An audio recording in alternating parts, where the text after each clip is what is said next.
which requires a more subtle and profound understanding of both the nature of children and Islam itself. The goal of Islamic education is not to fill our children's minds with information about Islam, but rather to teach them about being Muslim, unquote. Now this is critical. This is critical in terms of addressing that whole issue of balanced personality, addressing the whole issue of a commitment to Islam, because if all we're doing is pouring information into our children's heads, then ultimately they're going to be able to regurgitate it when it's time for a test, but they may not have necessarily internalized the message of those facts. Now again, what Dawood Tawhidi says here, the goal of Islamic education is not to fill our children's minds with information about Islam, but rather to teach them about being Muslim. So of course we have to give them certain facts about Islam.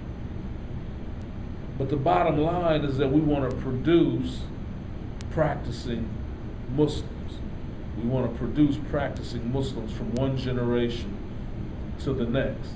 And if we can't teach them about being Muslim, if we can't talk to them about the challenges of being Muslim in a non-Muslim society, for example, if we can't allow them to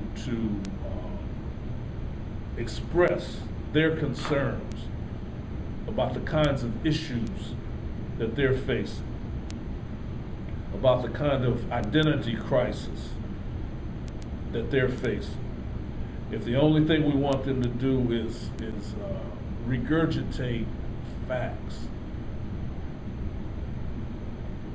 recite Quran without really understanding what they're reciting, quote hadith without really understanding the application in this world, then again we've only created a situation where knowledge, information is being deposited and then extracted at test time.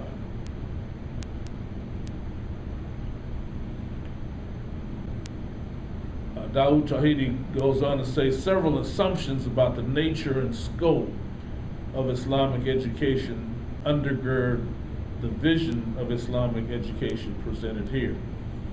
Islamic education, first and foremost, must focus on teaching values and emphasize issues of identity and self-esteem. Furthermore, it must address the real concerns of students, and it must emphasize and provide for training in leadership. Finally, in order to achieve the goals of Islamic education, it is essential to gain the active involvement of parents. Now, here's something that we've seen in many situations. We've seen situations where parents are dropping their children off for Sunday school or Saturday school, the evening program, and are very often not involved in what's going on in terms of the Islamic education of their children. They only want to know what facts are being deposited in my child's head. Is my child able to recite Quran? Is my child able to memorize X number of hadith?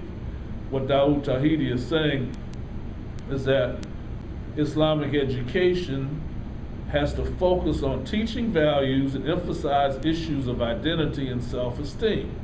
You can't do this without parental involvement. You can't do this without a partnership between Islamic educators and the families that have produced Muslim children.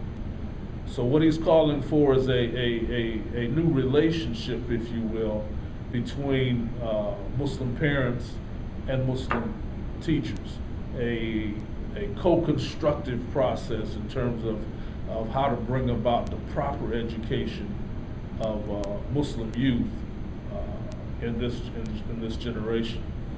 It says it must address the real concerns of students, right? The real concerns of students. How often are we, focusing on what the students feel is important, as opposed to what we, as the elders, as the teachers, as opposed to what we feel as important. He says it must emphasize and provide for training in leadership. This is an important consideration.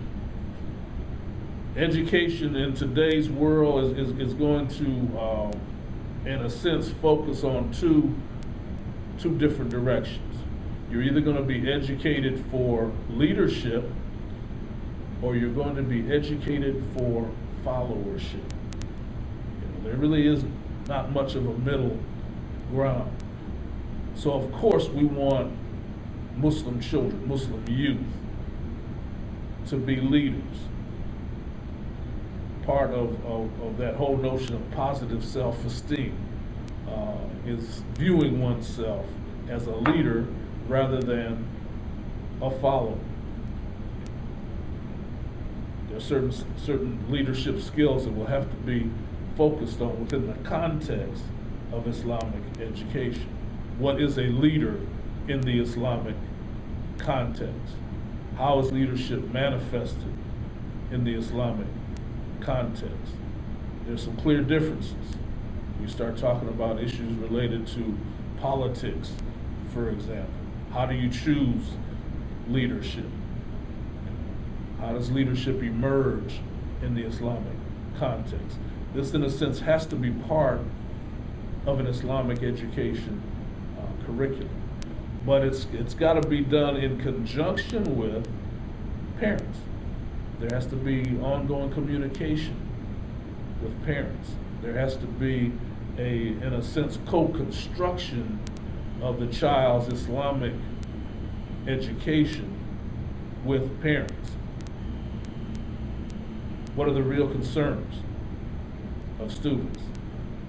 What do they see as important? What are the challenges that they're facing in being Muslim in the West? Not how many ayats or surahs can they memorize? How many hadith can they memorize? Can they give us the context of those surahs, the context of those hadith in terms of how they apply, how they can be applied to today's world, to the challenges that they face? Many of us have no idea of the challenges that our young people face in today's world, because we didn't have to face those challenges when we were children, when we were adolescents. Many of us either reverted to Islam as adults, or we came to the West as adults. So we don't know. We don't know what our young people are facing, growing and developing their identity, their sense of self, in a situation, in an environment that frankly has in this post 9/11 world, has labeled their whole way of life as bizarre, as radical, as anti-American. All of the different labels that we could put. These are what our children are dealing with. They have to deal with it every day. So they have to deal with the challenges of growing and developing from childhood into adulthood, along with dealing with an environment that has labeled them as the other, as something different.